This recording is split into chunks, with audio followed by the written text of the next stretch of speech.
आज मैं 12 क्लास के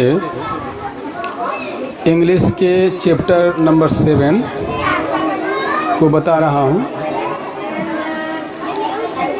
7 चैप्टर है a child is born,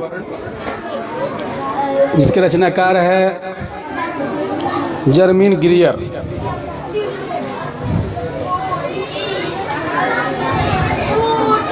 जर्मीन ग्रियर born 1939 and educate in Australia in a famous feminine writer। जर्मीन ग्रियर का जन्म 1939 ईस्वी में हुआ। वो ऑस्ट्रेलिया की एक प्रसिद्ध नारीत्व लेखिका हैं। मीनबाई वो नारी के संबंध में ज़्यादा संवेदनशील हैं, उनके बारे में लिखती हैं। In her well known work, उनके कार्यों की सराहना की जाती है। The famous in sex and destiny, वे उनके बारे में भी लिखती है जहाँ तक अन्य जो लेखक हैं उनकी लेखनी नहीं पहुँच पाती, जैसे हिजरों के बारे में। The politics of women, fertility and the change, the explore the social and cultural aspect of life of women. समाज में नारी के प्रति पुरुषों का क्या सोच है, उसमें क्या बदलाव हो रहा है, इसके बारे में इस पाठ में लिखी हैं Germaine Greer. She believe that socio culture practice are designed to suit male interest. वे विश्वास करती हैं कि समाज में जो नारी के प्रति पुरुषों की संवेदना है वे संवेदनहीन हैं। At the same time they fathers subjugate women, और अंततः वह नारी को पराधीन समझते हैं। The present fish a child world, यहाँ जो उपस्थित पाठ है चाइल्ड वर्ल्ड के बारे में, एक बच्चे के जन्म के बारे में, is an extract from her book sex and destiny, जो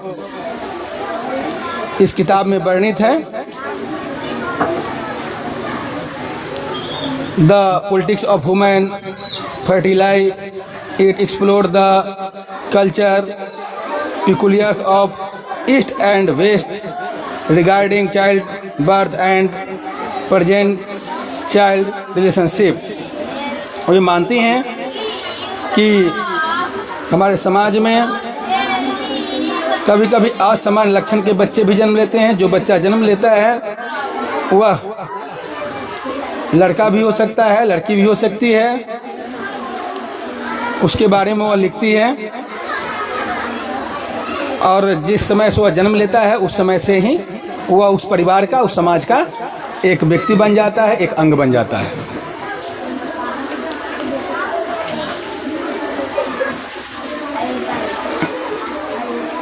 Now say that objective type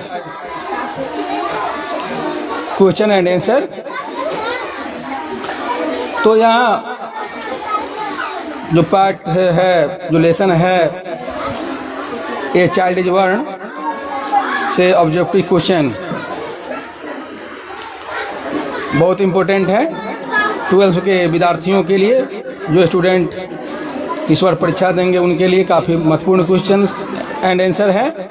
पहला क्वेश्चन है question number 1, a child is born is, एक बच्चे का जन्म होता है, वह पाठ क्या है, उस पाठ का क्या नाम है? इसका आंसर होगा एन एस्से, यह एक लेख है। ए चाइल्ड इज बॉर्न क्या है? एक लेख है, एक एस्से है। Question number 2, in Bangladesh rupthoka is, Bangladesh में रूपठोका क्या है? उसका आंसर होगा फेरी टेल। उसका आंसर होगा fairy tale. Question number 3, who has retain a child वर्ण, चाइल्ड वर्ण जो पाठ है उसके रचनाकार कौन है? आंसर होगा Germaine Greer, Germaine Greer. Question number 4, in Bangladesh childrens are looked after by the, जो बांग्लादेश के बच्चे होते हैं वह कैसे देखे जाते हैं, किनके बीच देखे जाते हैं और किनके द्वारा देखे जाते हैं? इसका आंसर होगा होल फैमिली, पूरे परिवार के द्वारा देखे जाते हैं, उसकी देखभाल की जाती है। Question number 5, the ways of manning child birth in traditional family societies are, जो बच्चे के जन्म होते हैं उसके जन्म पर उनके परिवार के द्वारा, उनके जो समाज है उसके द्वारा क्या सोच होता है? इसका आंसर होगा मैनी एंड वेरिड। इसका आंसर होगा many and varied. Question number 6, in many traditional societies women still go forth from their mothers houses at marriage to live with, कभी कभी इस समाज में महिला उस समय तक अपनी माँ के पास रहती है, या लड़की उस समय तक अपनी माँ के पास रहती है जब तक उसकी शादी नहीं हो जाती है, और शादी के बाद वो रहती है किसके साथ? इसका आंसर होगा हर मदर इन लॉ। शादी के बाद लड़कियां अपने मदर इन लॉ के साथ रहती हैं। Question number 7, in many traditional societies the relationship between mother and child is, मतलब समाज में जो रिलेशनशिप होते हैं माँ और बेटे के बीच वो कैसा होता है? इसका आंसर होगा मोर इम्पोर्टेंट। इसका आंसर होगा मोर इम्पोर्टेंट। क्वेश्चन नंबर 8,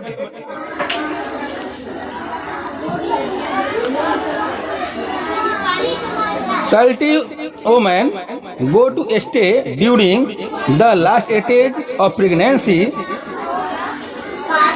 मतलब कि जब बच्चे के जन्म देने की जो स्थिति होती है उसमें जो अंतिम महीना होता है उस समय महिलाएं कहाँ जाना पसंद करती हैं? इसका आंसर होगा एट हर मदर हाउस, अपने माँ के घर जाना पसंद करती है। Question number 9, the reward of pregnancy for a young Sylheti woman is,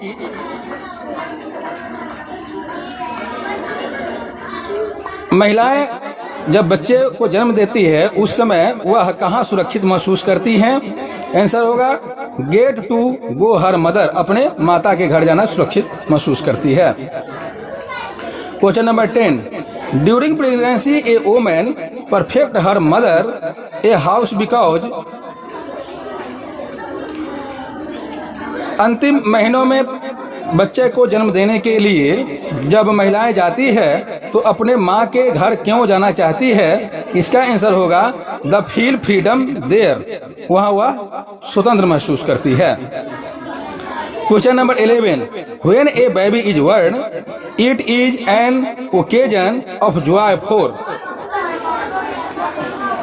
जब बच्चे का जन्म होता है उस अवसर पर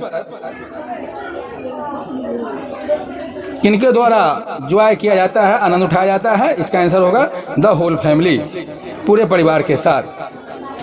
question number 12, German ग्रियर was born in, German ग्रियर का जन्म कब हुआ था? इसका आंसर होगा 1939, मतलब 1939 ईस्वी में। Question number 13, sex and destiny is work of sex and destiny is work of, मतलब कि और लिंग और संवेदना का कार्य है। इसका आंसर होगा, ये लिखने वाली कौन है इस संबंध में, सेक्स एंड डेस्टिनी के संबंध में जो कार्य करती है कौन सी महिला है, तो खुद लेखिका हैं जिनका नाम है, इसका आंसर हो जाएगा जर्मन ग्रियर। जर्मन ग्रियर इसका आंसर होगा।